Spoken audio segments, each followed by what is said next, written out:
विमल में गुलिस्तां की ये कुछ लजीज फरिश्ते जब साथ घुले तो जी ललचाए और दिल कहे कि स्वाद की इस जुबां में खुद को ऐसा डुबाऊं कि निकल ना पाऊं। विमल की जुबान कुछ है ही ऐसी, मानते हैं ना? विमल, बोलो जुबां केसरी।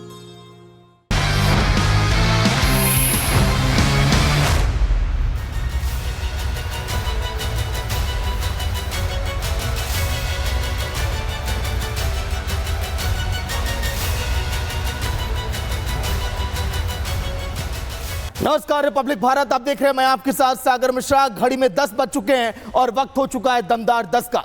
दमदार 10 में दिन भर की वो तमाम 10 बड़ी खबरें जिसमें आपकी आवाज होगी, आम जनता के हक की आवाज होगी। एक एक बड़ी खबरें रिपब्लिक भारत अब आपको दिखाएगा और हम बताने जा रहे हैं कि आज के दिन की पहली और बड़ी खबर दमदार 10 में क्या कुछ होने वाली है। तो चलिए शुरुआत अब करने जा रहे हैं दमदार 10 की। राजस्थान के झालावाड़ में 7 गुना बच्चों की जान चली गई। ऐसे हादसा कहें या फिर प्रशासन की घोर लापरवाही। बार बार स्कूल की बदहाल स्थिति के बारे में शिकायत तो की गई, लेकिन सिस्टम सोता रहा। जब हादसा हुआ तो गांव में नेताओं के पहुंचने की कतारें लग गई और तो और मुआवजे का मरहम लगाने की लगातार कोशिश की जा रही है। लेकिन रिपब्लिक भारत अभी भी यह पूछता है कि आखिर बच्चों की मौत का जिम्मेदार कौन?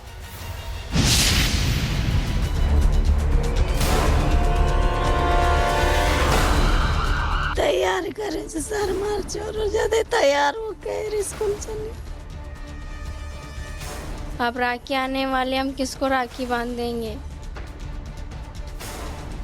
और जो दोषी है इसमें उनको फांसी होना चाहिए। राजस्थान के झालावाड़ में घोटालों की भेंट चढ़े सिस्टम ने 7 मासूम बच्चों की जिंदगी छीन ली। उन परिवारों की खुशियों में आग लगा दी जो अपने मासूम बच्चे के सुनहरे भविष्य का सपना देख रहे थे। इन तस्वीरों को देखकर अब सवाल उठ रहे हैं कि क्या ये शिक्षा का मंदिर है या फिर मासूम बच्चों की कब्रगाह। इस स्कूल की इमारत खस्ता थी, लोग बार बार शिकायत करके थक चुके थे, फिर भी सरकार और प्रशासन ने कान में तेल डालकर शिकायतों को अनसुना कर दिया।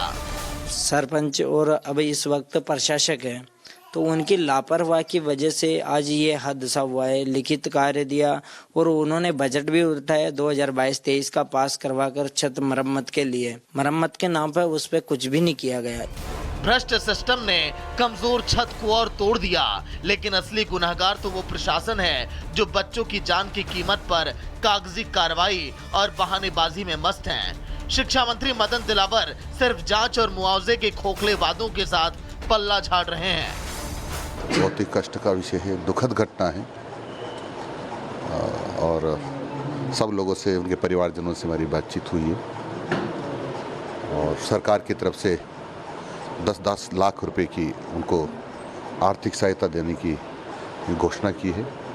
हमने इसके लिए प्रथम दृष्टया 5 लोगों को जो वहाँ कार्यरत थे, हमारे शिक्षा विभाग के कर्मचारी, उनको निलंबित किया है और अब निष्पक्ष जांच करवा रहे हैं। 5 कर्मचारियों को निलंबित कर दिया गया, लेकिन क्या ये मासूमों की जान वो वापस ला सकते हैं? 10 लाख रुपए का मुआवजा उन माँ बाप की आंसुओं को भला कैसे थामेगा जिनके घर का चिराग अब बुझ गया? हमने सरपंच से बोल दिया था तो अगले 26 जनवरी पर कि स्कूल की मरम्मत कराओ या स्कूल बंद करो, पर इन्होंने लापरवाही करी, इसलिए बच्चों की मौत हुई। आप क्या चाहते हैं, किस तरह की पनिशमेंट हो, किस किस को? सस्पेंड, जो पूरा तो स्कूल स्टाफ सस्पेंड होना चाहिए और जो दोषी है इसमें उनको फांसी होना चाहिए। सरकारी स्कूलों की हालत सिर्फ राजस्थान में ही खराब नहीं है, एमपी के गुना में भी स्कूल हादसे का इंतजार कर रहे हैं। वहीं हापुड़ में 20 क्लास में बच्चों पर मलबा गिर गया, घायल मासूमों को इलाज के लिए अस्पताल भेजा गया। सरकार से सवाल है, क्या हर बार मासूमों की बलि चढ़ेगी तब जाकर ये जर्जर सिस्टम सुधरेगा? जनता पूछ रही है, आखिर कब तक सरकार की लापरवाही बच्चों की जान लेती रहेगी? क्या शिक्षा बजट सिर्फ विज्ञापनों और रैलियों के लिए है क्या? Bureau report, Republic Bharat. तो दमदार 10 में अब बात होगी अनिरुद्धाचार्य के बिगड़े बोल को लेकर भी। कथावाचक अनिरुद्धाचार्य के बिगड़े बोल पर इस समय घमासान मचा हुआ है। महिलाओं पर विवादित टिप्पणी, छोटी सोच पर अब सवाल खड़े हो रहे हैं। अनिरुद्धाचार्य से पूछा जा रहा है कि धर्म का ज्ञान देते देते महिलाओं के रहन सहन पर आखिर आप कब से ज्ञान बांटने लगे। बवाल मचने के बाद सफाई भी उन्होंने दे दी है। रिपोर्ट आप देखिए।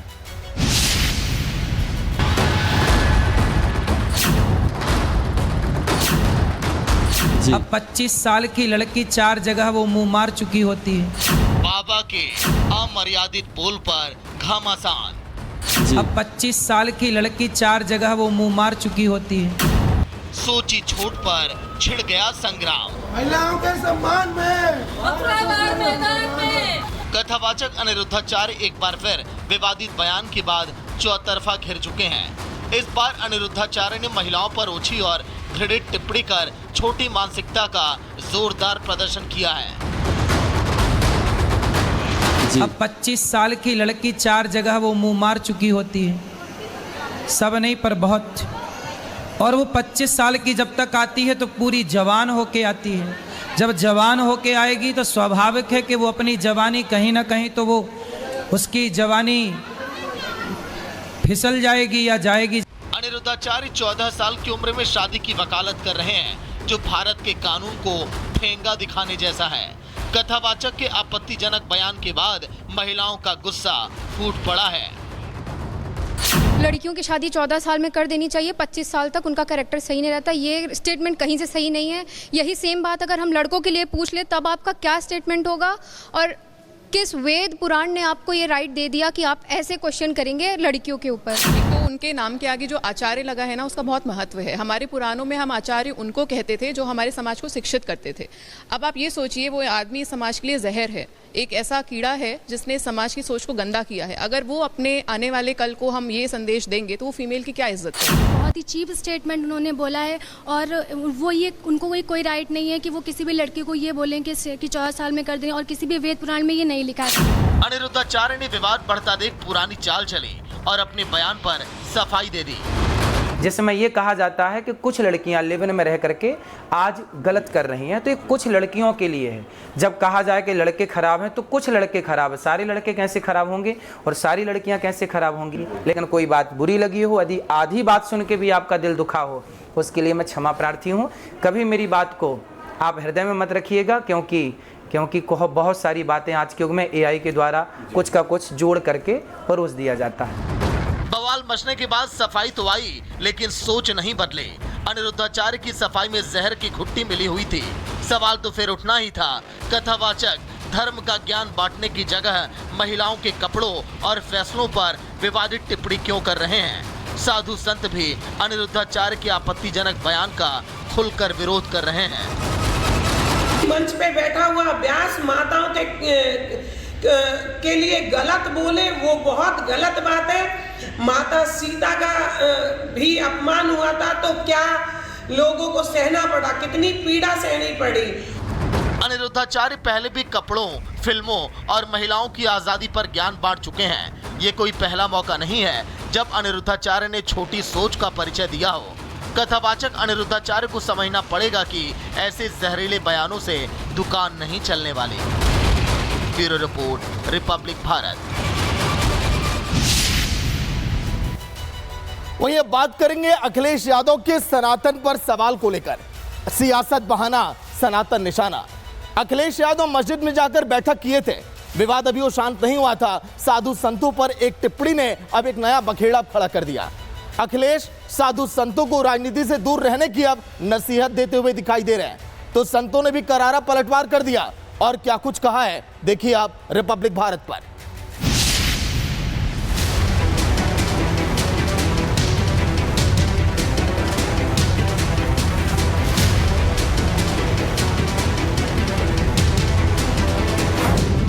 अखिलेश यादव की सियासी नसीहत। राजनीति से दूरी बनाएं, साधु संत। एक मनु महाराज आए, सब गड़बड़ करा धरा उनका है। मस्जिद में मौलाना संग बैठक मंजूर। सियासत में भगवा क्यों ना मंजूर।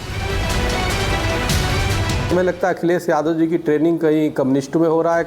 समाजवादी पार्टी के मुखिया अखिलेश यादव ने एक बार फिर संतों और साधुओं पर निशाना साधा है। अखिलेश ने साधु संतों को चेतावनी देते हुए कह दिया कि राजनीति में ना उलझें, सियासत करना संतों का काम नहीं है।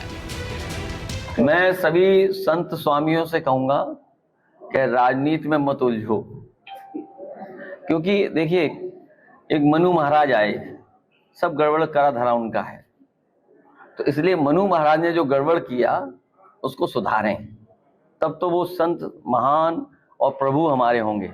अगर वो मनु महाराज वाली गड़बड़ी को भी दोहराएंगे तो हम कभी स्वीकार नहीं करेंगे। कुछ दिन पहले मस्जिद के अंदर सियासी बैठक करने वाले अखिलेश यादव का ये बयान साधु संतों के गले नहीं उतर रहा है। वोट बैंक और मुस्लिम तुष्टीकरण की राजनीति क्या अखिलेश से सनातन पर उलझुल बयान दिलवाती है? क्या राजनीति में मुस्लिम और मस्जिद मंजूर है, लेकिन भगवा से अखिलेश को दिक्कत है? मनु महाराज का अपमान हम सभी साधु संत सहन नहीं कर सकते हैं। अखिलेश यादव को माफ़ी मांगना चाहिए। सवाल इस बात का है कि मनु जी महाराज को स्वीकारना न स्वीकारना आपके बस की बात नहीं है। आपको जनता स्वयं स्वीकार नहीं करेगी। जब तक आप मनु जी महाराज को नहीं स्वीकार करेंगे, जनता आपको स्वीकार नहीं करेगी। इस बात को समझ लीजिए।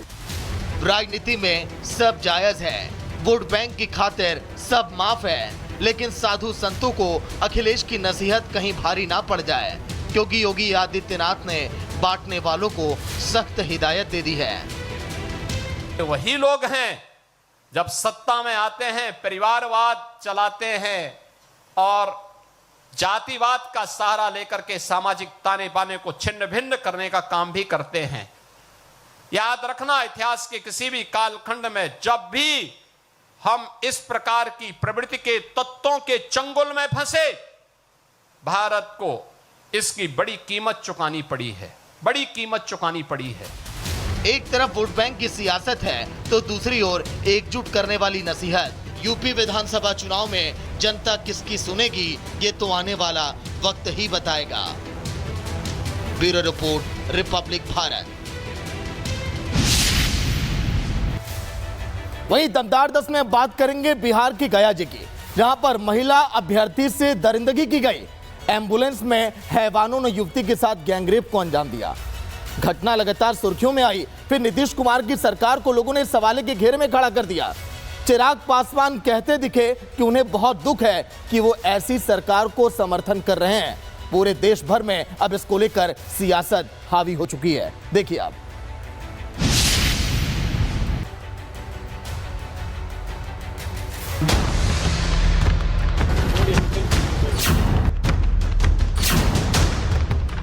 बिहार में मानवता शर्मसार, हैवानियत की सारी हदें पार। क्या सो रही है नीतीश कुमार की सरकार? बिहार की गया जी में मानवता को शर्मसार करने वाली वारदात सामने आई। होमगार्ड बहाली में आई एक महिला अभ्यर्थी के साथ एम्बुलेंस में सामूहिक दुष्कर्म किया गया। घटना बोधगया के BMP3 खेल मैदान की है। 25 जुलाई को महिला होमगार्ड की दौड़ हो रही थी। इसी दौरान एक महिला अभ्यर्थी दौड़ते समय अचानक बेहोश होकर गिर पड़ी। मौके पर मौजूद पुलिस कर्मियों ने तुरंत एम्बुलेंस मंगवाई और महिला को मगध मेडिकल हॉस्पिटल भेजने की व्यवस्था की गई। लेकिन अस्पताल पहुंचने के बाद महिला ने होश में आते ही जो आरोप लगाए, उससे पूरा बिहार सन्न रह गया। महिला ने डॉक्टर और पुलिस को बताया कि बेहोशी की हालत में एम्बुलेंस में उसके साथ ड्राइवर और टेक्नीशियन ने छेड़छाड़ की और रेप किया। चलती एम्बुलेंस में दोनों ने हैवानियत की सारी हदें पार कर दी। टेक्नीशियन और ड्राइवर दोनों को डिटेन किया गया, उससे पूछताछ की गई। उसका जवाब संतोषजनक नहीं पाया गया है और महिला अभ्यर्थी ने उसकी पहचान भी की है और सभी एस्पेक्ट पर हम लोग विस्तृत जांच पड़ताल करके कार्रवाई कर रहे हैं। BMP3 मैदान से मगध मेडिकल अस्पताल तक का सफर महज केवल 20 मिनट का है। इसी 20 मिनट के भीतर एम्बुलेंस में ड्राइवर और टेक्नीशियन ने घिनौनी वारदात को अंजाम दे दिया। घटना सामने आने के बाद अब राजनीति भी शुरू हो गई। तेजस्वी ने नीतीश कुमार की सरकार पर तंज कसते हुए लिखा, गया में होमगार्ड की बहाली में भाग लेने आई एक बेटी बेहोश होकर गिरी और उसी बेहोशी की हालत में प्रशासन द्वारा बुलाई गई एम्बुलेंस में ही उसके साथ गैंगरेप किया गया। बिहार में इसे आप राक्षस राज कहेंगे, अपराधियों द्वारा संरक्षित दुराचारी राज कहेंगे। एनडीए के सहयोगी चिराग पासवान ने तो दुख जाहिर कर दिया कि वो ऐसी सरकार का समर्थन कर रहे हैं। पुनः एक बार मैं बिहार सरकार से आग्रह करूं, जरूरी है समय रहते हम लोगों को इसके ऊपर कार्रवाई करने की। मुझे इस बात का दुख होता है कि मैं एक ऐसी सरकार का यहाँ पे समर्थन कर जहाँ पे अपराध पूरी तरीके से बेलगाम हो चुका है। चिराग जी थोड़े दिन से राजनीति कर रहे हैं। बिहार में क्या हो रहा था, क्या जा रहा था, उनके पिताश्री जानते थे। भाई रामविलास पासवान जी, बिहार की जो स्थिति है लॉ एंड ऑर्डर की, उतनी सोचने की बात नहीं है जितना 2005 के पहले की राजनीति में देखा जाता था। तो वैसी परिस्थिति में आज वो कहते हैं तो अनुभव की कमी है। ऐसी घटनाओं पर सियासी बयानबाजी कितनी जायज है, ये राजनीतिक दलों को सोचना अब शुरू कर देना चाहिए। Bureau report, Republic Bharat.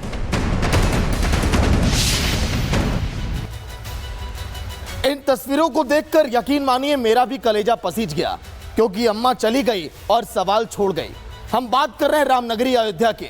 भला लोग इतने अमर्यादित कैसे हो सकते हैं, वो भी मर्यादा पुरुषोत्तम की नगरी में, रामनगरी में। इंसानियत को झकझोरने वाली ये तस्वीरें, मानवता को शर्मसार करने वाली तस्वीरें हैं। जिसने भी देखा उसकी आंखें भर आई कि आखिर कैसे रामनगरी अयोध्या में इंसानियत तार तार हो गई। देखिए आप।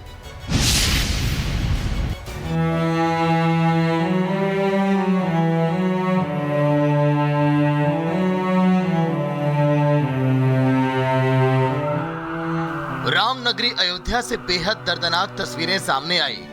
मानवता को तार तार कर देने वाली ये तस्वीरें इंसानियत को झकझोर रही हैं और चीख चीख कर सवाल पूछ रही हैं कि क्या जिस बुजुर्ग महिला ने अपना पूरा जीवन त्याग दिया, उस परिवार को संजोने में, लालन पालन करने में, उसी महिला को आखिर दम तोड़ने के लिए सड़कों पर लवारिश क्यों फेंक दिया गया। अब आप जरा इन तस्वीरों पर गौर करिए, कैसे रामनगरी अयोध्या में 3 लोग ई रिक्शे से आते हैं और दबे पांव बुजुर्ग महिला को ई रिक्शा से उतारा जाता है और लवारिश हालत में सड़क के किनारे छोड़ दिया जाता है। बुजुर्ग महिला पूरी रात तड़पती रहती है जब तक पुलिस की नजर महिला पर पड़ती है। पुलिस इलाज के लिए अस्पताल में भर्ती करवाती है, तब तक बुजुर्ग महिला की मौत हो चुकी होती है। वहीं रिपब्लिक भारत की टीम भी उस जगह पर पहुंची जहां इन बेदर्द लोगों ने बेबस और लाचार बुजुर्ग महिला को सड़क के किनारे छोड़ा था। वहीं पास के एक दुकान के मालिक ने बताया कि महिला की हालत बेहद नाजुक थी। महिला के गर्दन पर चोट के निशान थे, जिससे इस बात की आशंका जताई जा रही है कि बुजुर्ग महिला के साथ मारपीट भी की गई होगी। सुबह फिर हम लोग आए, जब दुकान के मतलब लेबर लोग आए, उन्होंने देखा तो फ़ोन किया कि भैया यहाँ पर कोई महिला सो रही है, उनको लावारिस हालत में है और उनकी तबीयत भी ठीक नहीं है, उनको कहीं चोट वोट भी लगी है। फिर हम लोग आए, देखा कि उनकी तबीयत कुछ ज़्यादा ही ख़राब थी, बल्कि वीडियो एक है उसमें पूछा भी गया कि माताजी आपका घर कहाँ है, वो बताने में असमर्थ थी। फिर डायल 112 को फ़ोन किया गया, पुलिस आई, एम्बुलेंस आई, फिर उनको लेके मंडलीय हॉस्पिटल लेके गया। तो बताया यही है, देखने में यही है कि उनको लावारिस हालत में छोड़ दिया गया उनके परिजनों ने, जो कि देखने में लग रहा था। तो देखा आपने, ये वो कलयुगी लोग हैं जिनमें इंसानियत मर चुकी है। एक बुजुर्ग महिला को तड़पता छोड़ सुकून का जीवन जीने की तलाश में उसे लवारिश मरने के लिए छोड़ दिया। महिला की मौत के बाद पुलिस सीसीटीवी के आधार पर इन आरोपियों की तलाश कर रही है। जल्द ही इन सबका जीवन अब सलाखों के पीछे बीतेगा। Bureau report, Republic Bharat. वैसे गूगल मैप का आपने कई धोखा देखा होगा, लेकिन आज एक बार फिर आप देखेंगे गूगल मैप पर आंख बंद करके भरोसा करते तो जरा आप सावधान हो जाइए। महाराष्ट्र में एक महिला को जान वहां पर गंवाना पड़ा था। कहीं उसे जाना था, लेकिन गूगल मैप ने उसे सीधा पानी में पहुंचा दिया। महिला हालांकि अभी सुरक्षित है, लेकिन एक सबक यहां पर जरूर मिल गया। देखिए आप।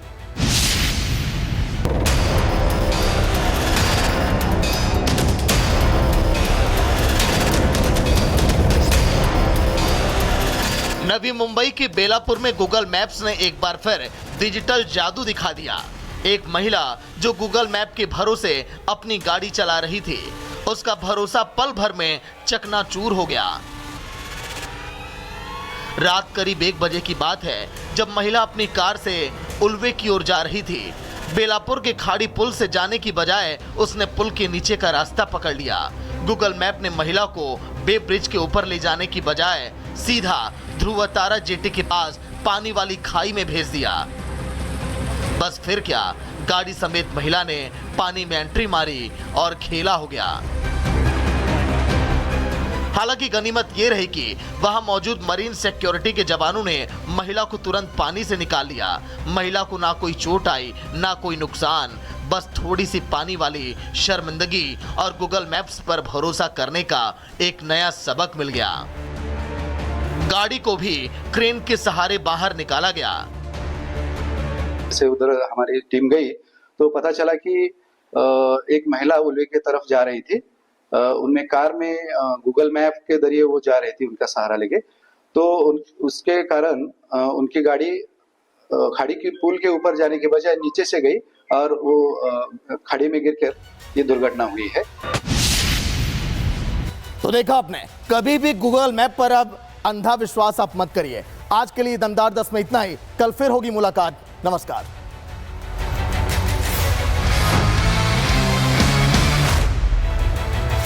विमल में गुलिस्तां के ये कुछ लजीज फरिश्ते जब साथ घुले तो जी ललचाए और दिल कहे कि स्वाद की जुबान में खुद को ऐसे डुबाऊं कि निकल ना पाऊं। विमल की जुबान कुछ है ही ऐसी, मानते हैं? विमल, बोलो जुबान कैसी?